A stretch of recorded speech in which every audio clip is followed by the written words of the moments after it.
Hey everyone, so today I'm making a video on Diablo 4, kind of discussing what endgame is like as of right now until they start bringing out any patches or changes in the future with seasons and such. So as of right now, I'm level 71. I've been playing in Torment ever since I hit 70. Um, it's pretty fun. The game overall, playing it for as long as I have, which is I think a little over 100 hours, at least into this character. I have other characters I've been trying out, but that's actually something I wanted to get into. When it comes to making a new character, seasonal especially, they did confirm that you're going to have to do everything over again. The character will be fresh, but that's just kind of par for the course of JRPGs. Um, or I guess ARPGs rather. Um, so that's fine. The only thing I really don't like is you kind of. They mentioned that the only way you could level up the battle pass is through. You could either do campaign or other missions. So if you do decide to skip the campaign, which is what most people will do, 時間が you'll いる have to have someone either help you farm up to the point where you can skip to World Tier 3, because that is assuming that you're going to start off in World Tier 2, which you absolutely should. More XP, more gold.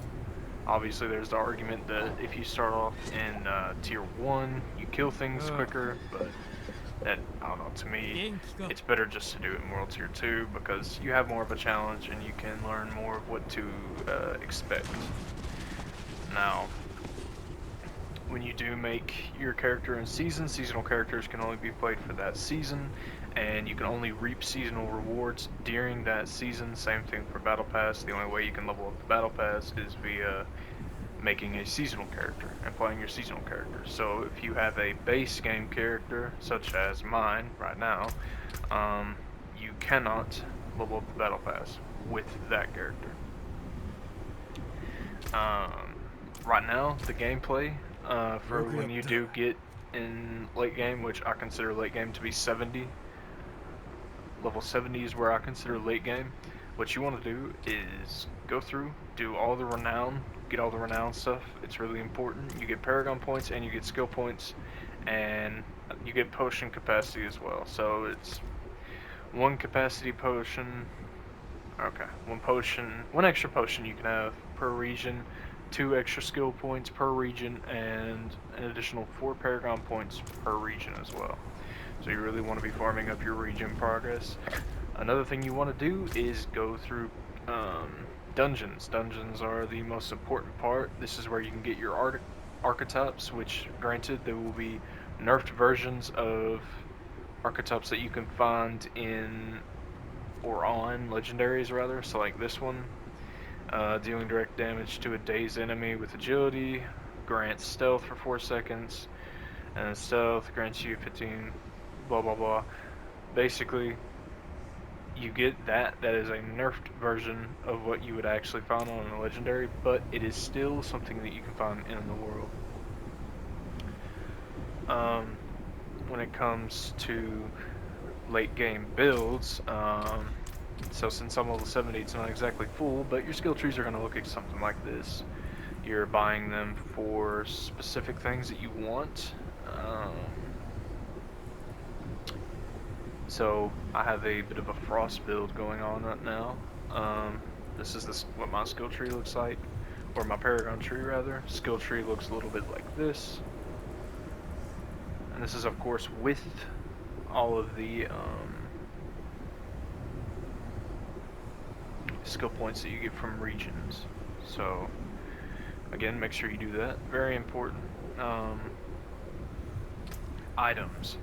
Now, when you're in World Tier 3, as far as I'm aware, Sacred Legendary is the best you can get, Sacred Uniques. Sacred Uniques are the best thing you can get. And when you are in World Tier 4, the best gear you can get is Ancestral Uniques, but don't feel opposed to taking your rares, putting an aspect on them, and that can make them a legendary if you didn't already know that.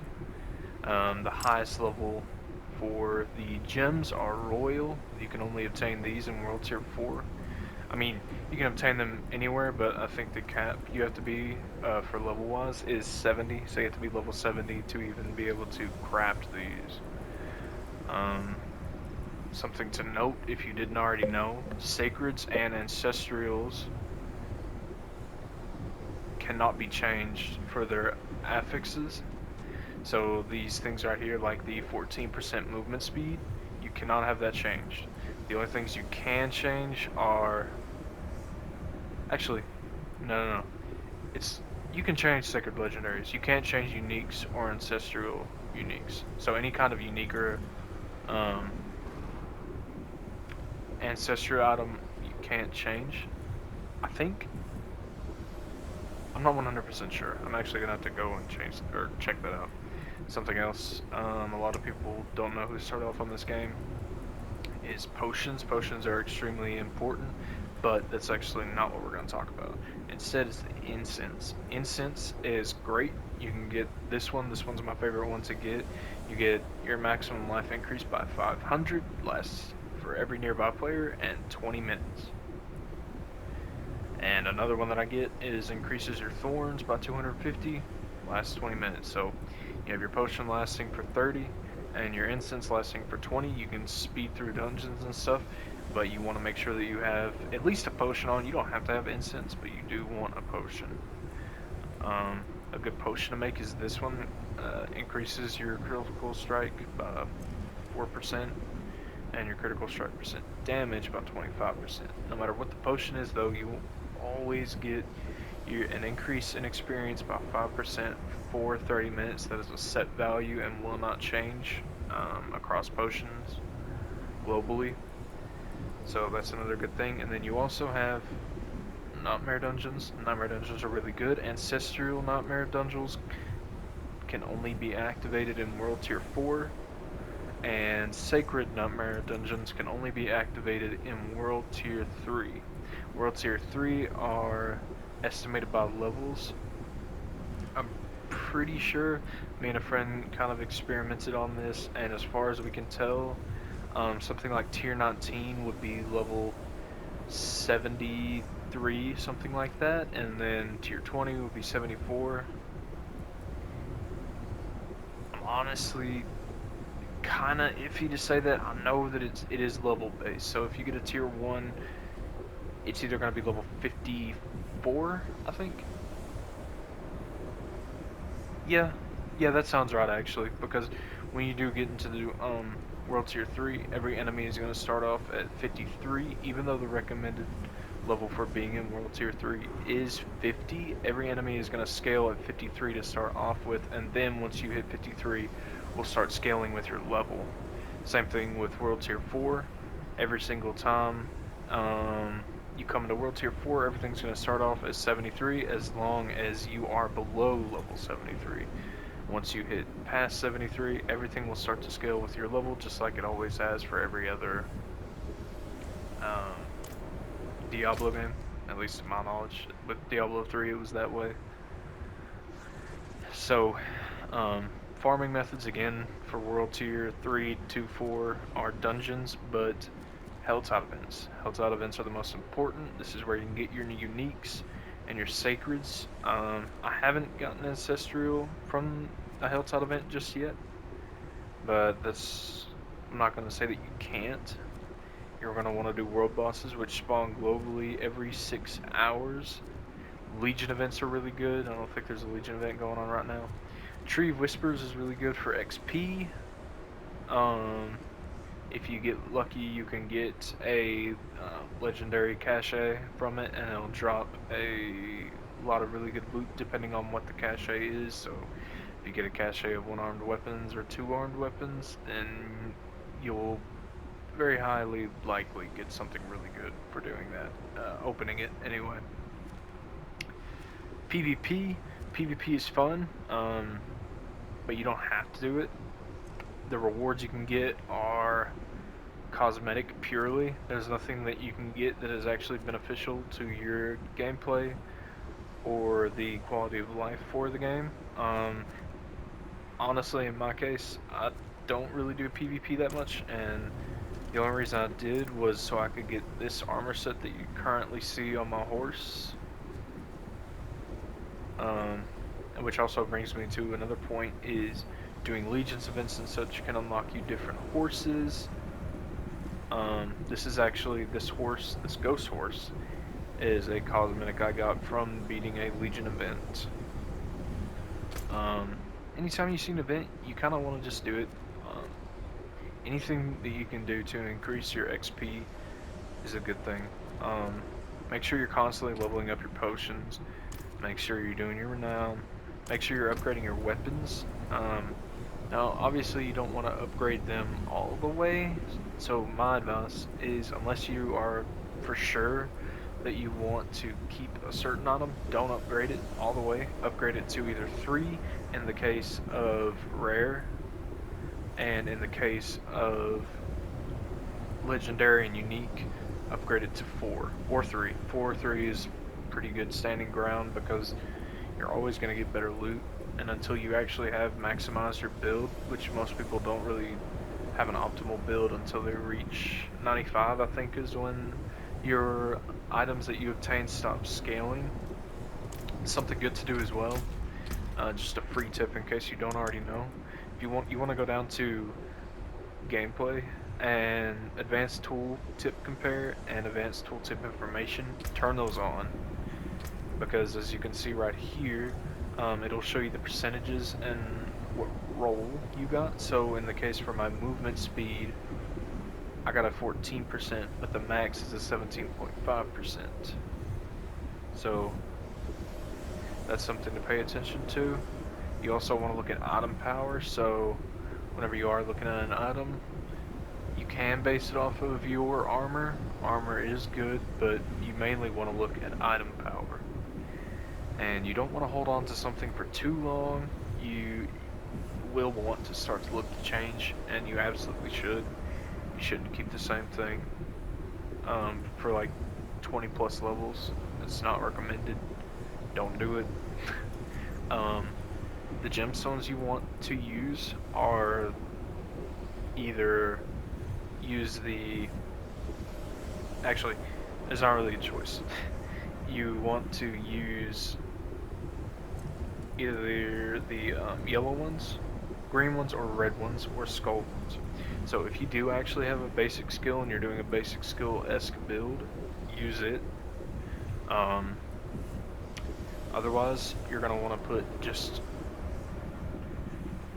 the red ones. I'm just going to call them red ones because I honestly have forgotten what they're called. Red gems, because they increase your maximum life by percentage, and then on your amulet and your rings, you're going to want to put skulls on because they increase your armor. The only reason I don't say anything about this is because, to be honest, these aren't really that good. Elemental resistance is not favorable right now until they actually patch it to make it better. So if you're not doing a basic skill, by the way, just put a skull on this because it grants you increased health after kills. I think you get like 15 health after kills, after a kill. Next thing is aspects. You get these from legendaries. You're going to want to take these to... I don't actually think you're going to be able to see it. Yeah, you can't see it on the map. But it's going to be this shop right here. You're going to want to go in there and you can take the aspect off and put it on something else. Assuming that it isn't a unique. If it's a unique, you can't change it. So whatever is on your uniques is implanted and cannot be changed.